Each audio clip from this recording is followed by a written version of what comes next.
Welcome to the Women Changing the World podcast, a podcast on a mission to bring you some of the most amazing women I know who are doing incredible things to generally make the world a better place.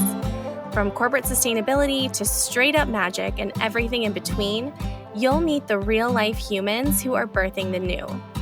I'm your host, Liz Best, and I'm here to amplify the stories and voices of women who are changing the world.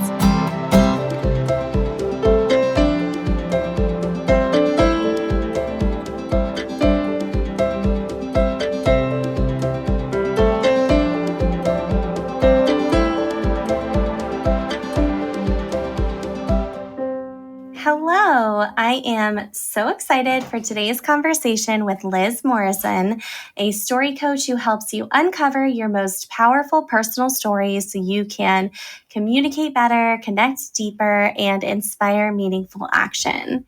For over 15 years, Liz has worked as a content producer for Airbnb, the Obama 2012 campaign, and even a Bravo dating show, helping hundreds of regular people and some celebrities turn their stories into catalysts for positive change. But when Liz got laid off in 2020, she turned to her own stories for the first time. Reflecting on her past helped her create clarity and confidence in her future. She set out on a mission to help everyone benefit from exploring and sharing their stories.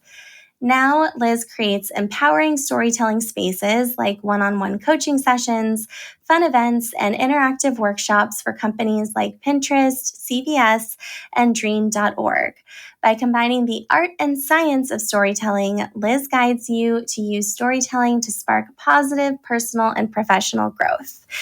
Today, Liz and I talked about so many things that feel like the perfect topics to start the new year with. They include becoming the author of your high story and how to make it compelling, making time and space to reflect on, explore, and share our stories, her story blueprint, foundation, and scaffolds, storytelling as a tool for connection, and so much more.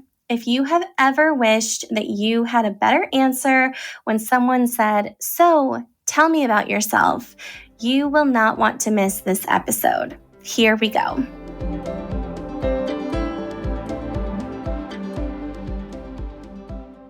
Hello, I am so excited to officially welcome you to the Women Changing the World podcast.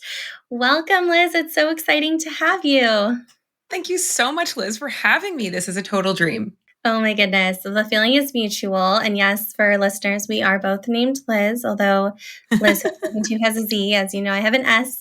But Liz, would love for you to say hi and introduce yourself briefly to our listeners. Yes. Well, thank you again so much for having me. My name is Liz Morrison, and I am a storytelling coach.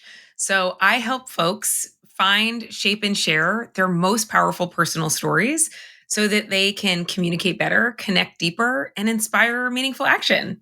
Oh, I love that. As you know, I'm such a storyteller, fan of storytelling, and believer in the transformative potential of stories. And so I'm so excited to talk all things story with you today. Yay. Maybe to get us started, would love to hear everything that you're up to today and right now, both personally and professionally, to give us a little bit of context.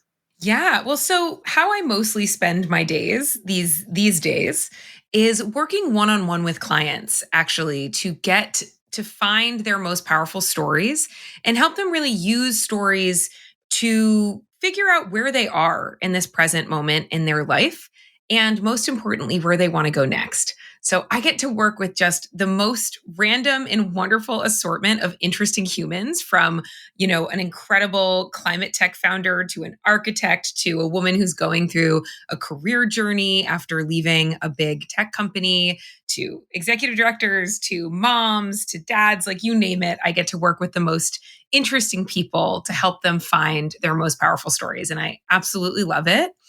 And then when I'm not doing sort of the one-on-one stuff, I also work with teams, corporate teams, to bring in really fun storytelling workshops to their team meetings, to their offsites, a way to teach this foundational communication skill while also creating space to get to know your colleagues on a deeper, more human level. And so I've been very thrilled and fortunate to work with some great clients this year, from CVS Health to Irresistible Food Group to Pinterest. So, every day is a new day, Liz. And one of the reasons I love what I do is that no day is ever the same. And I always get to hear interesting stories from super amazing, interesting people. Oh, that's so cool to hear. And I'm so excited to talk more about the power of stories and how people who are listening can tell better stories. I'd also love to ask, because I do feel like it's fun to get to know people a little bit outside of work. What are some of the things that you do outside of your work for fun right now? Oh my God. Well, I'm currently sitting surrounded by many, many different tarot decks. I collect tarot decks. I have over 50 of them right now, which is so fun. I'm obsessed with the history of tarot and tarot art and using it as a tool for deeper conversation and connection. I just started taking burlesque classes, which has been so empowering and fun to learn how to shimmy and tap into my inner Reno Sweeney, who was the lead character of Anything Goes, a musical that I was in when I was in high school. So that's just been such a joy. And other than that, I live here in the Bay Area in Berkeley, California, and I feel just super blessed to have an incredible community of friends, yourself included, that I get to do lots of fun, interesting, deep connected things with. I love that. I also think you held up as one of your tarot decks, the very first tarot deck that I have. Yes. I love this one. It's so colorful and saturated, but the side gilding is so good. And I mean, what I love about collecting tarot is that tarot to me really is a storytelling tool. They're 78 pretty cards that all have an illustrated story, snapshot of a story built into them. And when we pull the card, our brain is filling in the details of what we think that story could mean based on the question that we've asked the tarot or the sort of guidance that we're looking for. And I use tarot actually as part of my coaching, and just I generally have a tarot deck on me at any given point in time. So I have also been known to whip out tarot and give a cutie at a bar a reading. But two different people could pull the exact same card and have completely opposite interpretations of it. And it's so fun to play with that and see what comes up from them through that. Oh, I love it. I'm such a fan of tarot as well. And I love the way that you tie the bow between tarot and storytelling. And I know that people who are listening really love hearing stories about how people who were encountering in this moment, like you, came to be where you are today. And I know that because you are such an incredible storyteller, you also have, and aside from being a great storyteller, you also have a really interesting story that has brought you to this moment, and would really love to invite you to share with us the full story as feels aligned to you today with all the juicy details. Happily, my favorite topic. So, I'll start by saying I told other people's stories for 15 plus years. I started my career in reality television. I have many stories about the time I worked on a Bravo dating show in a very weird science show for National Geographic. And that was a really fun way to start my career. But then in 2012, I got the opportunity to go move to Chicago and work on President Obama's reelection campaign as a video producer. And that was such a transformative year in so many ways. It got me out of TV, but it got me traveling the country and really meeting everyday Americans and being able to help them find their most powerful story that they could use to help elect the president. And it was so fun to get to meet people from all across the United States. After that, through a series of connections, I ended up for 6 years at Airbnb, where I was actually a global creative lead embedded in our policy and comms department. So in that absolute dream job, I spent 6 years traveling the world and getting to meet everyday Airbnb hosts and small business owners from across the world, and having them be able to tell their stories to protect home sharing, to spread the gospel about the power of home sharing and local healthy travel. And it was an absolutely incredible job. I had the most amazing team. But then 2020, a global pandemic, not super awesome for a global travel company. So I was one of the 25% of the company that was laid off on Cinco de Mayo 2020. And oh boy, was that a turn the page moment in my life. I really had an identity crisis when that happened. I didn't know who I was without that company next to my name. And as I looked backwards, I realized actually it wasn't just an Airbnb thing. It was like my entire adult life thing. I had let my job really define me. And here I was now with quite a lot of time on my hand going through this global pandemic, which was resetting a lot of things for a lot of people. And I realized in that moment that I was in a story, that I was going to look back in that moment and talk about it a lot. I mean, hello, here I am 4 years later telling the story of that moment. And I could decide what kind of story I wanted that to be in that moment. Did I want it to be a story about a time I spent months and months on my couch crying, just like waiting for another opportunity to find me? Or did I want it to be a story about a time that I felt really empowered and like actually chose the direction I wanted to move in next versus sort of just like letting opportunities do that for me, which is what I had been doing up until that moment. So, I told myself this is a story about the time I lost my job, but it's going to be a story about the time I find myself. And once I had sort of set that setting for me, set that chapter for myself, it gave me so much freedom to actually start asking myself some really big questions. I did a lot of tarot, a lot of tarot reading during that time. But I also started looking back at my own stories for the first time. I looked back across this crazy things that I had done across my career and asked myself this question: what are the moments of magic that I could stand out in my career? And what were the moments that sucked? And let me tell you, the themes came immediately, right? All of the moments of magic revolved around helping people find their most powerful stories to create some sort of positive impact in their life, in the life of their team, in the life of something that they really cared about. And all of the moments that sucked really revolved around corporate BS and not knowing like where I fit in the like power structure and not having a clearly defined job. And I just realized I'm also really not good at playing internal politics, like really, really not good at it. And so, with that in mind, having gotten really clear on some of the past lessons from my, previous career moments, I was so empowered in being able to say to myself, actually, what I want to do right now is start my own thing. And so I decided to become a strategic storytelling consultant, which was really amazing. For 2 years, I was helping businesses sort of create a strategic storytelling plan. But Liz, after 2 years of doing that, a lot of my bad habits came rushing back. I got very emotionally involved in the clients. I started defining myself again by the work, and I burnt out really, really bad. And it was in that moment that I got my first coach, Natasha Cesari, who's amazing. And in doing coaching with Natasha, again, helped me get super clear on what I really wanted and pull me out of this really low, funky place in an empowered way. And it showed me how awesome coaching is as a career. One of my favorite things to do is interview people. And coaching, I get to do that every day. And I don't have to worry about getting the soundbite. I can get the real bite. And so for the last 2 years I've been working to build my coaching practice, creating my own unique blend of coaching, which involves storytelling skills, looking backwards at your stories and forwards to your stories.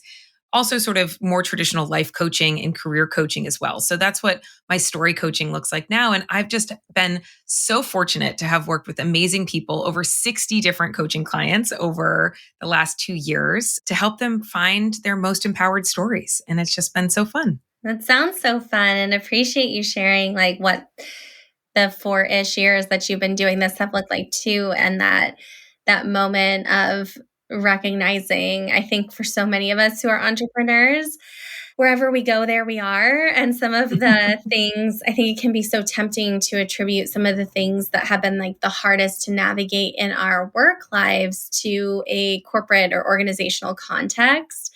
But I also think so much of the inner work that we need to do as entrepreneurs is work that we would have had to do eventually Yeah, wherever we were. And that being an exactly. entrepreneur is like, oh, this is like really in my face right now. Yes. Oh my God. So agree. And, I think as I look back on my journey, like I never took time for myself when I was in corporate to do this sort of really big foundational question asking. I think it wasn't until I was in my like early mid 30s that I even like did a wheel of life exercise, which I know you love. And it was so powerful because I just never, it's easy. They're simple questions, but they're hard to answer, you know? Totally. Well, and they do require us to pause and to listen to Mhm. ourselves and spend time with ourselves. And especially in the world today, I know that the external circumstances are not always or often Mhm. conducive to actually pausing to reflect. I so agree. And, I think as I have done a lot of work reflecting on like, what is my big why now? Like, why do I exist? And what is this sort of big thing I'm trying to do in this world? It started with this realization that in our fast paced, distracted world, we don't really have spaces to practice this foundational human skill of storytelling, right? We don't have the campfire anymore. We're not seeing people in person and just chit chatting around the water cooler the way that we once did.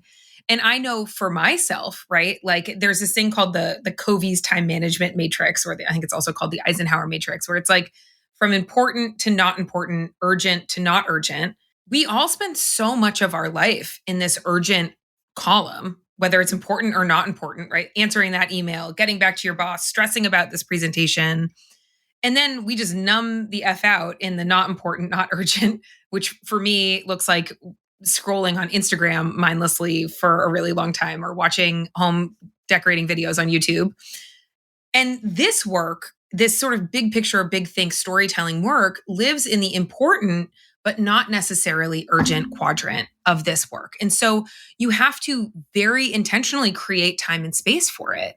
And the more that I have done that for myself through tarot and journaling and deep conversations with my friends, deep conversations with my coach, the more that I see my clients do that through our coaching work and then all of the things that that unlocks in their life, and the more that I see teams do that and really holding space to share stories with each other, it just unlocks so much because you get back to this foundational thing that is the humanness that is alive within each of us and feeling really connected to each other and being able to relate better as people versus, oh, you're supposed to do this and you're supposed to do that. And we're all in our little silos. Yeah, absolutely. And I feel like to some extent you just answered this. Why do you feel like stories are so important, especially right now in this moment? And why is storytelling such an important skill for us as humans living on this rock hurtling through space today? Stories are so hot right now, and stories have been hot since the dawn of humanity. We are a storytelling species. We have evolved to use storytelling to help us engage each other, to help us learn, to help us feel connected to something bigger than ourselves, to help us empathize and engage and educate and excite. Stories use a lot of our brain. I mean, the neuroscience of storytelling is just fascinating, and I could go on and on about why it's so cool, but it's been shown that we remember stories more than 22 times more than we remember facts. And that's because when we hear a story, we are engaging so much of our brain. And there's some really cool things that happen when we hear a story. It's called mirror neurons. So, literally, it's been shown through using fMRI studies that when you're hearing a story, the same regions in your brain as you're telling the story are lighting up in my brain. And we're creating a real connection with each other. And there's this other really incredible phenomenon called narrative transportation. Have you ever read a book and just totally gotten lost in the book and just like lost all sense of time, right? Or gone to a movie with like an action scene and like your heart races when the amazing like this is all the power that stories have to really take our attention and grab our attention as humans and move us to some sort of big emotional outpouring. And when we have this attention is grabbed and emotion is triggered, we are so much more likely to do a thing when asked at the end. And so one of the reasons I think stories are so important in today's day and age, especially, is that stories really make us care about ourselves, about each other, about this world and environment that we live in. And the more that we care, the more we are motivated to actually do something to build a better future. The care is that first step. And so for me, that's a big part of why I do what I do. I want people to reignite this innate human skill that literally every person has inside them so that they can communicate better to the people around them. They can create deeper connections and ultimately inspire really meaningful, important action in their own life to start, taking control of the authorship of their story, in the lives of their family, in the lives of their company or community, and ultimately the world. Oh my goodness. I'm so here for that. And I think the reflection too of like, this is a vehicle for creating more care and connection in the world, especially in the moment that we're recording this. I'm aware that you'll be listening to this later than we're recording, but we are recording like less than a week out from the US presidential election. And I think many of us, wherever we are in the political spectrum, would agree that more care in this moment would be Yeah, such a useful and constructive thing. exactly.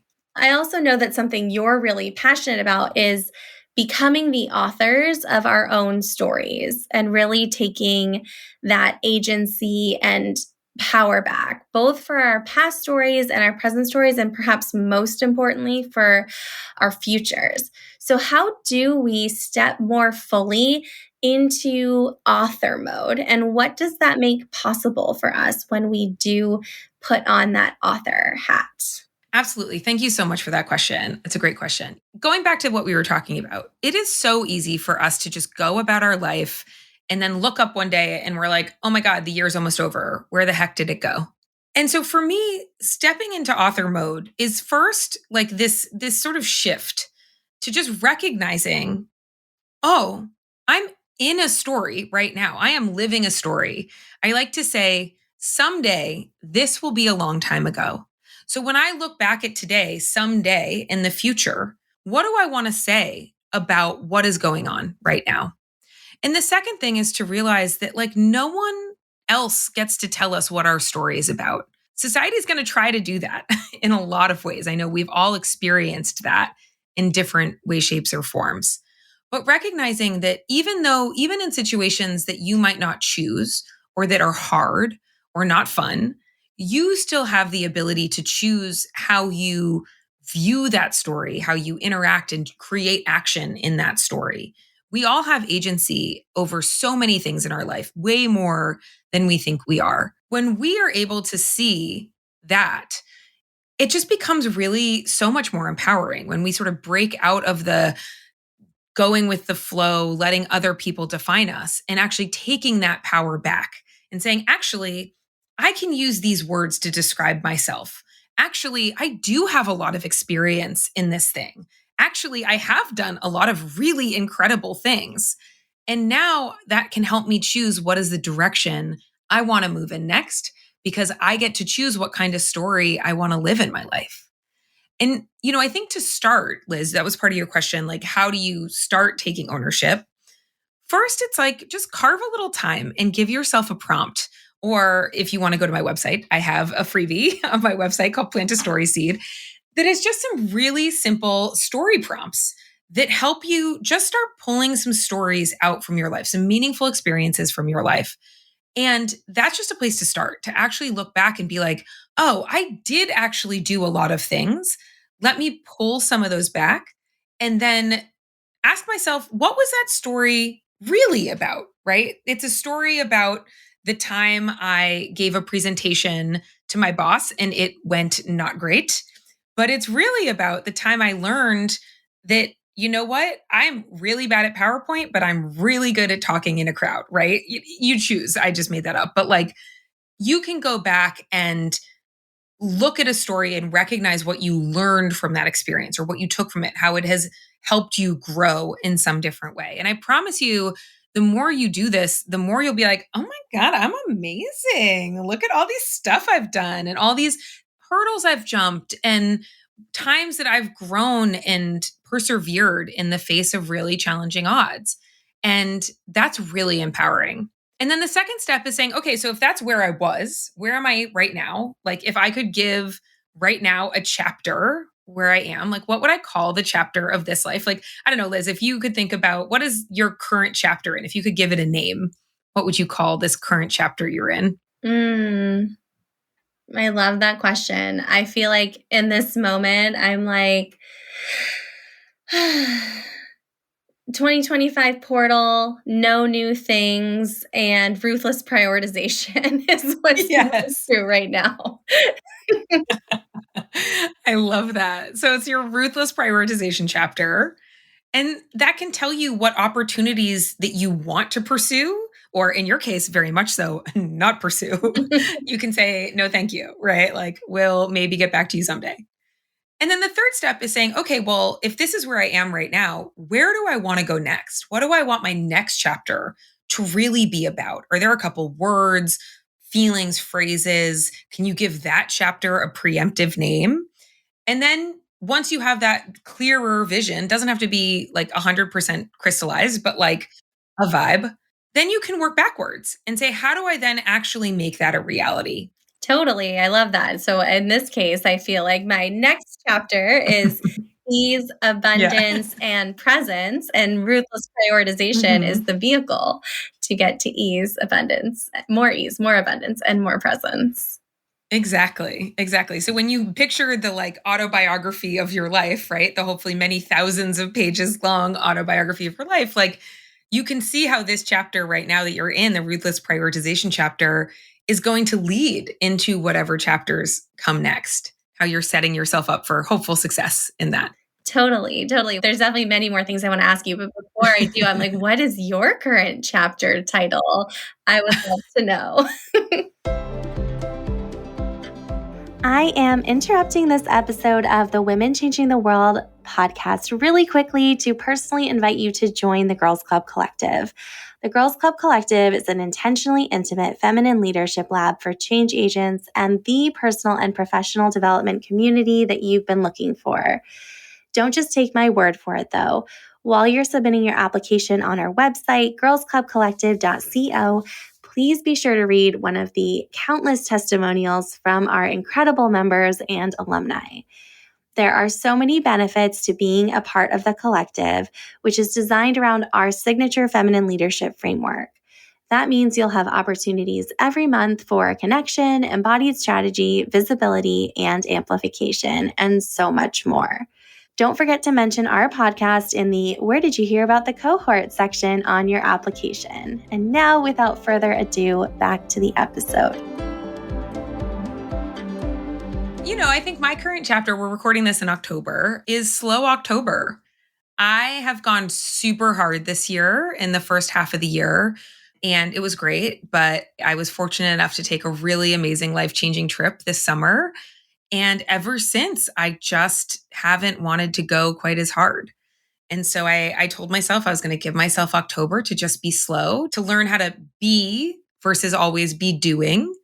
And so that's what my chapter is right now, just giving myself the space and the grace to just go slow and see all of the juicy good things that materializes too. I am so here for slow. I Mhm. love that. Well, and to come back, sorry, jumping around a little bit, but I know, Mhm. in talking about being the authors of our stories, Mhm. something that I know we both share is how many people in our worlds, when asked, what's your story? So tell me about yourself. What do you do? Like that question or prompt can inspire a lot of feelings that are not, I'm so glad you Mhm. asked. And I know that one of your solutions for helping people Yeah. respond in the moment is to craft your high story to help you really like showcase your bigger passion, purpose, vision, mission. So first of all, I would love to hear from you. Like, what is a high story? How do you define that? Yeah. So I so empathize with people who are like going on a networking event or just out and about at a party or something. People's like, what do you do? And there's just that moment you're like, ugh. Like, I hate that question so much. It is not an easy question to answer. So for anyone out there listening, you were right. It is not an easy question to answer for anyone. And so my sort of remedy for that is what I like to call your high story. Get it? It's like your high story, like it's the story you tell when you're introducing, but it's also your history. I don't know. Anyways, high story. And your high story is an accordion, right? You can pull it out long, like I did in my first answer here on your podcast. That was my longish version of my high story. Or you can make it really short, depending on the situation. But your high story contains three elements, right? Your high story answers I am. So who are you? What is sort of your main gist of what it, who you are, your background, your credibility? I do. What kind of work do you do and who do you serve to achieve the impacts you create, big and small? And ultimately, what I've learned is that people don't really care about the nitty gritty, about like every job you've ever had on your resume. They care about who you serve and is it them? And how do you help them? Like, what is the bigger impact that you really want to create in this world and why? And so when I work with my clients on their high story, like I do in a lot of storytelling, we work backwards. So we start at what is the impact that you're really trying to achieve? And then we say, okay, then who do I really want to work with and how do I want to work with them? And then lastly, okay, what is the credibility that I have in my past that backs this up? And so we can create this sort of Mad Libs like statement that then you can pull out and pull in depending on the situation. So, for example, if I was going to give you my short high story, like we're like, oh, hi, Liz, like meeting you at like a coffee shop. You're like, oh, Liz, what do you do? My short version of the story that you heard the long version earlier might be something like, oh, hi, I'm Liz. I'm a storytelling coach, and I help people who are in moments of career transition or leaders find, shape, and share their most powerful stories so that they can drive personal and professional growth. And, I came to that after 15 years of telling other people's stories and going through my own journey of having to learn my own stories after I got laid off that helped me really grow personally and professionally. And so now that's how I help my clients as well. So 2 sentences, 3 sentences. And the other goal with a high story is that you're supposed to give just enough information that you get people curious so that they can ask you. Like even in that little 2-sentence thing, if I was meeting you at a networking event, what might be your response to that, Liz? I would say, oh, that's so interesting. What are some of the most powerful stories that you've gotten to help people tell over the course of your most recent chapter career? Totally. And then I would love to tell you about my client who runs an incredible platform for coaches, healers, and guides, or my client who was able to land a new job after months of interviewing, or tell you about my client, people in your community actually who I've worked with who have gotten really clear on their value that they bring to their clients through our storytelling work.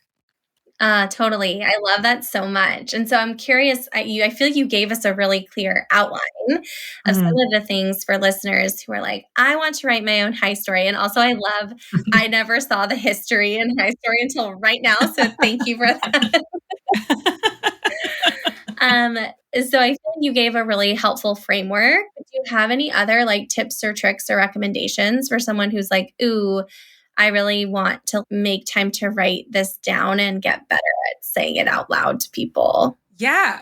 Well, first, write it down and practice in the mirror is important. And know that, again, write it long to start or work on the long version to start, because that's always going to be easier. And then work it down and work it down. And this is actually where things like ChatGPT and AI can be super helpful in getting you to the more concise version of it. And, again, I'd say you don't need to focus on every single job you've ever had or even every single thing that you do in your current role or position. Focus on the things that are really about the impact and the bigger purpose of what it is that you do, right? If you, for example, are like a project manager, what do you love about helping teams come together to get a project from point A to point B? Like, how are you actually serving, right? You're serving by listening deeply, by keeping everyone on track and organized, by offering insightful things when we hit a road bump in the planning. And then understand that your job is so much more than what it says in your job description. So go one click deeper. Like, what about that lights you up? And what do you want to do more of?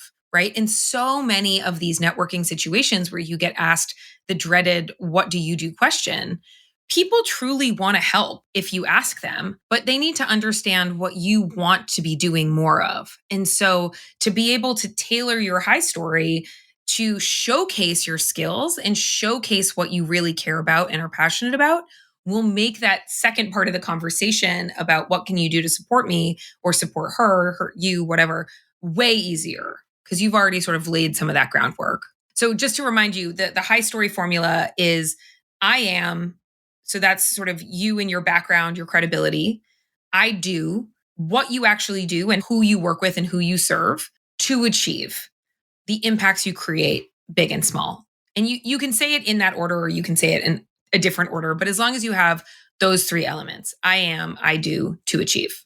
Yes, I love it, so succinct. And the one thing I'll add to, which I feel like you alluded to, is like, I also think the more specific we can be with these stories, the better. Because I know, as you were saying, Liz, it's like if we want people want to help us, and if we want to make it really easy for people to help us, the more specific we can be about exactly what we want, exactly what we do, exactly who we serve, the easier it is for someone to have that moment of like, oh my goodness, you need to talk to Liz. Yeah, exactly. Well, and I think it goes back to why stories, like what's powerful about stories, right? When you've taken someone on this journey of setting up a world that has patterns, like, so I'll give you one more framework that I use all the time in my work, right? Like I call it your story scaffold. So this you can apply to your high story. This you could apply to the story of anything you might use in a job interview or whatever. You start by having some sort of catch. That's what's going to grab your person's attention. And depending on the person, depending on the situation, that catch is flexible and you change it. Then you set your context. This is creating the world that existed and the patterns that existed in those worlds. You set up the stakes. Then a catalyst, something changes, a pattern is broken that sets you off on your journey. You can have some cause and effects. You know, you faced some things, you overcame some things, you learned some things. Then you lead to your conclusion. This is really what did you learn and how did you change, hopefully for the better. And then the last step of this story is your call to action, right? You have just engaged the brain of your audience in this wonderful, juicy way. They are primed and ready. So when you tell a story, it makes it so much easier to make that ask because the person now cares about you, gets to knows you a little bit more, and is way, way, way more willing to take an action when asked, but they have to be asked, right? And, you know, I think a lot of times people shy away from making these asks explicit, but truly you can. And when you've laid the groundwork through a story, it becomes an easier yes for most people. Absolutely. Well, and I think, storytelling is such a muscle, right? Being able to identify some of those elements in a moment where something's happening to us, or something has happened, or we have a call to action and we're like, how do we move someone from point A to the call to action? I'm curious what practices you would recommend or suggest for someone who wants to build their like storytelling muscle or their story spotting muscle to have the storytelling aspect of talking about themselves, their lives, their work come more naturally or easily? Yeah, I think it's a great question. I mean, I'd say start with a real scenario where you might want to tell a story. Again, storytelling is so hot right now. Everyone's like, I know I need to be a better storyteller, but that feels sort of vague and out there, and it's just an easy thing to push off. Versus when you say, oh, I'm going on Women Changing the World podcast. Like, I have a reason to tell a story, so I should be prepped for that. Or I have a job interview coming up, or I'm going to a networking event. So first ask yourself, why are you telling a story? What is the scenario? And what is the outcome you might want to get out of that story that you're sharing? So I'll just use the example of a networking event. Okay, so I'm going to a networking event. My why is I'm looking for a contact because I'm looking for a job and I'm looking to make deeper networking contacts who can maybe put in a good word with me at the company. The next question to ask yourself then is who? Who am I going to be talking to at this networking event?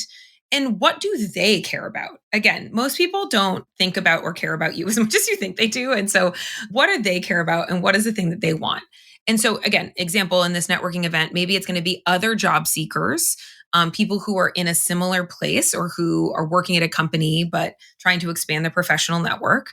And they care about having really cool people in their professional network. They care about helping support women in the workplace, right? So once you understand what that person wants, or you think, you guess, it's like a little creative writing exercise. Then you ask yourself, what? Okay, well, so now I know what I'm trying to get out of this, like grow my professional network. And they care about helping women in professional settings. What are the experiences or stories that I have in my background that I can share with that person that would be really moving and impactful to them? So maybe that's like doing a little journaling on what are times that I've felt really supported in the workplace and that's helped me thrive. What are some times I haven't been supported in the workplace, or I worked with a team of all dudes and that was really hard. And that's one of the reasons I really want to find a professional network of incredible women, right? Regarding whatever your situation is. So then you can pull out these possible stories. And from there, you can spend some time really thinking back on that story and asking yourself, it's a story about, but it's really about, right? So it's a story about the time that I worked on a team of all dudes and it was hard. That's the action, the stakes of that story. But what is it really about? What is the emotion, the lesson, the change you want to get across in that story? So again, in this completely made up networking example, maybe it's that like, I really thrive in a more empathetic workplace. And I know that I want to be a leader in a more empathetic and female centric workplace. So then you can go and use the story scaffold, third step, to actually plot the points of your story to get that major point across at the end. So it does take a little work. One of the things I work with my clients is creating what we call a story bank. So it's literally just a document where we brain dump every story that ever comes up in one of our sessions. And then we build it out so that once you have, I don't know, 5 to 50 really good stories worked out, then you can just pull them out of your pocket. You start to know them. So it becomes easier to pull them out of your pocket and tailor them for your audience as needed. So if you're just starting out, know that that's okay. You're not going to have a whole bank of stories quite yet. But the more you do this work, the more you create space for yourself via journaling or via coaching, or honestly, just like grabbing some girlfriends together, get a bottle of wine or some nice tea and just hold space for each other to share some stories. You will start finding these incredible stories from your past that can really help you shape your future. Yes, so much wisdom in there. And I do think this idea of a story bank is something that can just be so helpful and is something that we can build over time. The goal is that when you're in the moment, the more that you have stories that you can draw on, where you feel really clear on what you want to convey, the easier and more natural it can be to really share a story, an example, again, if it's in a professional environment or on a date or in like so many other contexts that reflects who you are and creates that opportunity for connection. Absolutely. And I'll just say, you are already telling stories all the time, many a day. Like, it is not like this is a new skill that you need to learn. It is something you are already doing. And it's like yoga, it's a practice, right? You have to just keep working that muscle and starting to get really clear of when you are telling a story. So I'd offer a little challenge to the folks listening as you go about your day, just sort of take note of like, oh, I told my partner about this crazy meeting I had today. That's a story. I called my mom and told her about getting groceries. It's a story. Might not be the most like amazing, exciting story in the world, but it could be, right? Like, I made a presentation deck for my work today. That was me telling a story. Just start noticing all of the places you are already telling a story and know that you can apply all of these tools to all of those places once you sort of start seeing the stories that exist around the world and around your world every day. Definitely appreciate that reminder. And I'm so curious. I know that leadership is a big theme on the podcast this season. Mhm. And it's something that I think can tie so closely to storytelling and also is Mhm. distinct from storytelling. But I've been having a lot of fun asking our guests what leadership right now means to you, because I think we're in a really interesting moment for leadership in the Yeah. world and society. So would love to ask, like, when you think about like who is a leader, what is Mhm. leadership, what is coming up for you right now in this moment? Yeah. Well, to bring it back to stories, and I think leadership is very tied to storytelling, actually, because leaders have to do two things when it comes to stories. One, they have to get the team aligned or any group aligned around what is the collective story that we are all building here together? What is the vision that we are working towards? And how are we all going to play a part in making this happen? Right. And you can think, again, right before the election, from the highest level, what is the vision for America that we are all collectively trying to work towards or not? To a team meeting where it's just your direct reports in a weekly sync, right? It's like, what is the bigger purpose here? And that is a story, that is a proactive story, and the leader's job is to help people understand their role in this thing that we are working to do. And the more that leaders can use story to help shape and share why we're doing what we're doing, people feel way more connected.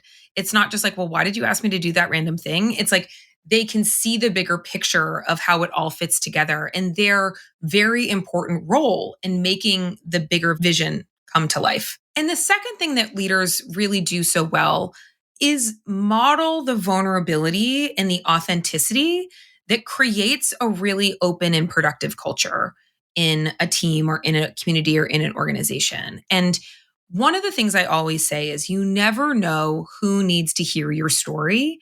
And that's one of the reasons that sharing your story is such a gift. And when leaders are able to share their own personal experience of how they're working through something or how they have worked through something in the past, it helps their team members and community members see themselves in it, and also see, again, not this like stratified, oh, that's the leader up on this pillar, can never talk to that person. It makes them human. It invites all of us to be human and see how collectively us humans are doing this thing together. And that is just such a powerful tool in the leader's toolbox. And then lastly, I guess the third thing is like stories are one of the best ways to communicate information so that people remember it, they're engaged with it, and they are going to do the thing you want them to do, like we talked about. So using storytelling to really engage your organization, your team, to understand what's going on and to be part of it is another really huge way that storytelling and leadership are connected. Hmm. Yes, so intimately entwined. I so appreciate that. Mhm. And I'm so honored that you are guest teaching inside of, I Yes. know, it's so fun. You got to teach our GCC Magic Mind for Entrepreneurs last cohort, and you'll be back for this one. I know Mhm. that we've covered so much today. Thank you for being so generous and sharing like your frameworks and scaffolding and all the things. What are you most excited to share with our current Magic Mind Entrepreneurs cohort this year? Oh my God. The folks who come into your Magic Minds are just the best. They are so inspiring. And I mean, I just remember last cohort, just how beautiful it was to see them all supporting each other and helping each other with their stories. And, this time round, I'm just so excited to help the folks in the Magic Mind see that they have such a powerful story. That their story, like we said, like sharing their personal open origin story, sharing the story of the vision that they have for the work that they're doing, sharing the story of what is going to happen together as a Magic Mind collective, like the story that you are all collectively building. Just getting them to see the power of their stories and then helping them. I think the one we do the workshop around the high story, getting them to pull out some of those major elements of their high story so that they can feel way more confident putting that out there on their About Me page, on their website, on their LinkedIn's, on the prospective client chats that they're going to have. So getting them feeling really confident in their high story as well. That's going to be so fun. Yes, I love that. I'm so excited for that. I think especially this, obviously storytelling is such a powerful tool for so many of us. And I think for those of us who are entrepreneurs, again, there are just so many opportunities to Mhm. have and tell and feel really confident in how we present our story. And I do think, as you said many times today, like storytelling can be such a powerful tool for like creating the future that we want. And I'm so excited that we get to enlist your support. Absolutely. And the more you do it, the more confident you get, right? And the more confident you get, the more people want to hear you. And it grows and it creates such a magnetism in it. Totally. It's such a like, I'm like, what direction is the spiral going? It's such a powerful spiral. Exactly. Exactly. I could talk to you forever, and I'm lucky that we live in the East Bay and I get to see you very soon. Yes. But This has been such a joy. oh, such a joy for people who are listening who are like, I need more Liz in my life. I need more storytelling support and resources. I want to follow along with your story as you're writing it. Where is the Mhm. best place or are the best places for people to find you, follow you, and keep in touch with you? Yes. Well, I would love to have you on board in my community. The first place you can find me is at my website, lizmorrison.com, LIZMORRISON.com. And I actually have a number of free worksheets on my website. If you were thinking about how do I tell my career story or how do I just create some fun time and space to think through some fun stories of my life with my friends or with my journal. So I would love to invite you to go download those. Those are right on my website. And then you can also find me over on Instagram at lizbmorrison.com. There's some other Liz Morrison out there who got that handle first. Uh, and on LinkedIn. I also share quite a bit on LinkedIn as well. Amazing. Well, we will definitely share all of those links in the show notes, Mhm. people who are curious and who want to stay connected. Thank you so much, Liz. This has been such a treat and such a pleasure. And I really, really appreciate you coming on the podcast to talk about the power of storytelling. It's so important. And I'm so here for the hot moment that stories are having right now and your magic. Oh, thank you so much, Liz. It's been such a wonderful conversation. And I just can't wait to hear the stories that your community will create coming out of this. Me neither. I will definitely share. Thank you so much for tuning into this episode of the Women Changing the World podcast. Please rate and review the podcast wherever you're currently listening to it, and don't forget to subscribe for future episodes. You can find me on Instagram at liz.best, that's lis.best, and you can find Girls Club Collective at girls_club_collective. You can also find us on LinkedIn by searching for Liz Best, that's my name, LISBEST, and Girls Club Collective. Join our mail list by visiting the Girls Club Collective homepage and scrolling down to the bottom. You'll be in the loop on upcoming events, retreats, and opportunities to make magic with us, and you'll also receive a monthly love note from my heart to your inbox. I am so excited to keep in touch.